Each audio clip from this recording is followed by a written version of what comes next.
In today's episode, James has decided to enter the very competitive world of storytelling. Let's get into it. Oh, hello again. We're all told it's very important to get plenty of exercise, and today's story is about two runners. So, if you're sitting comfortably, let's begin.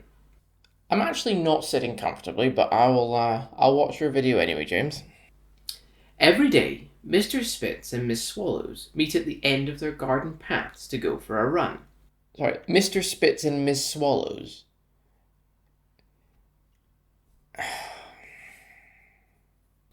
Both of them like to keep fit and get regular healthy exercise, unlike the other inhabitants of the town where they live. I want to remind everyone that the person who drew this is a grown man. Not a child, a grown man. They enjoy running together as it makes it more fun, and also acts as good motivation on days when you can't really be bothered. As much as Miss Swallows likes her daily run, she does have one little niggle, and that is one of Mr. Spitz's habits.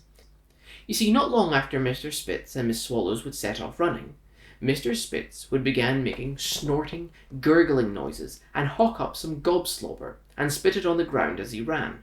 Oh, really? Gobslobber? Oh, this is going to be a disgusting story, isn't it? Miss Swallows hated the noise Mr. Spitz would make, and the splat noises that would emanate from wherever Mr. Spitz's phlegm would land. Everywhere he ran, he would leave a trail of frothy spittle, but unlike the breadcrumbs left by Hansel and Gretel, he didn't do it to find his way home again.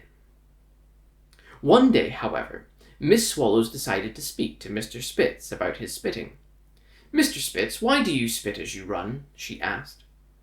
Mr. Spitz began to look all smug and smarmy as he explained he had a medical condition called cumulus spittus disease, whereby the mere fact he was conducting physical exercise resulted in excess saliva and mucus production. Miss Swallows was rather disappointed to learn that this was a medical thing, as it is difficult to say how putrid she found it, especially if he was physically unable to help it. As she realized this, she remembered about the times they had gone running at the gym, and then asked, "How come when we go to the gym and we're on the treadmills, why don't you spit then?" Oh, she has nailed him right there. Mr. Spitz looked angry. It was almost as if he'd just been caught out spouting lies about some phony medical condition used to disguise that he was in fact just a horrible, disgusting person. However, he composed himself, put on his best self-pity voice, and replied, "It is very difficult for me, but I manage." Miss Spitz couldn't understand how he could control himself within the confines of the gym, but not when he was outdoors. Nevertheless, she thanked him for his explanation.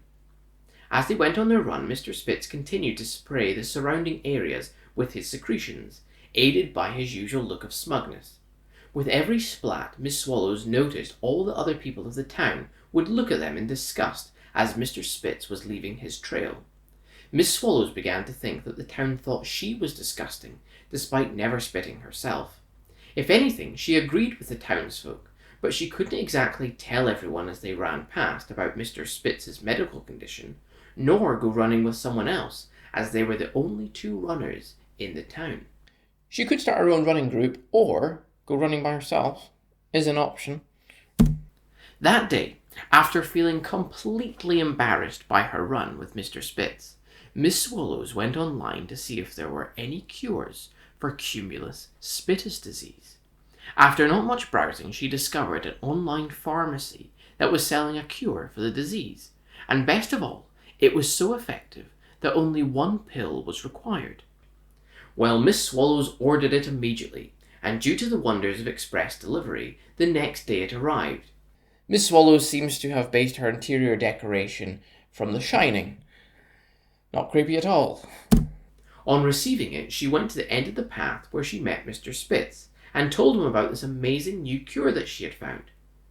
Mr. Spitz again looked angry, and said, "I shouldn't have to take a drug to make everyone else happy."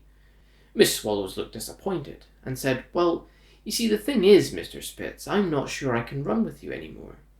As much as I enjoy our runs, the spitting is really bothering me, and I cannot take how people look at us in disgust as we run because of it. Mr. Spitz was taken aback. "But I have a medical condition, you know." Miss Swallows explained how awful she felt, but ultimately couldn't control her feelings, so would have to take a break from running. Who is the bad person in this story?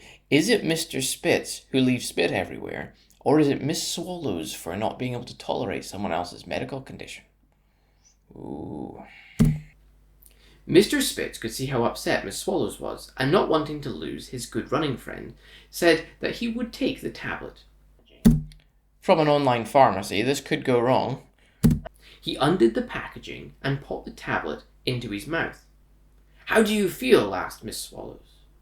"I feel fine," said Mr. Spitz, and the two set off on their run. Amazingly, even though he normally would have by this point, Mr. Spitz hadn't spit once.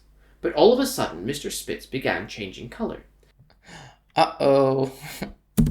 And immediately, Miss Swallows asked if he was all right. He said, with his tongue sticking to the roof of his mouth, "I'm fine." However, with every change in colour, Mr. Spitz became hotter and hotter.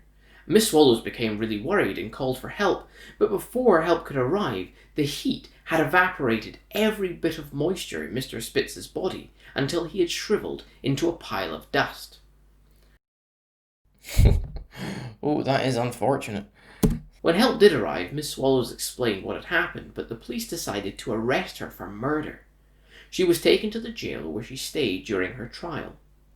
They found the tablet had acted as it was meant to, but had resulted in Mr. Spitz turning to dust because he did not in fact have cumulus spittus disease.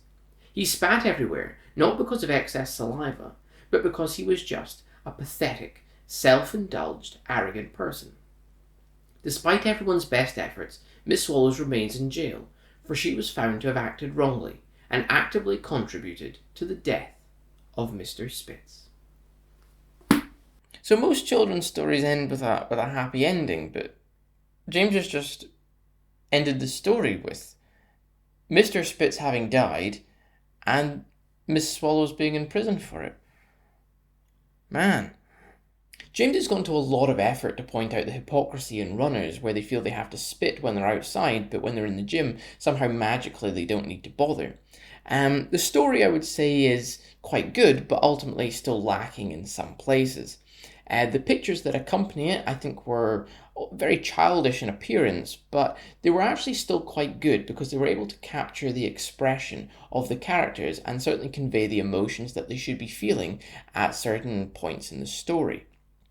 So, all in all, I'm going to give this idea of James 7 out of 10.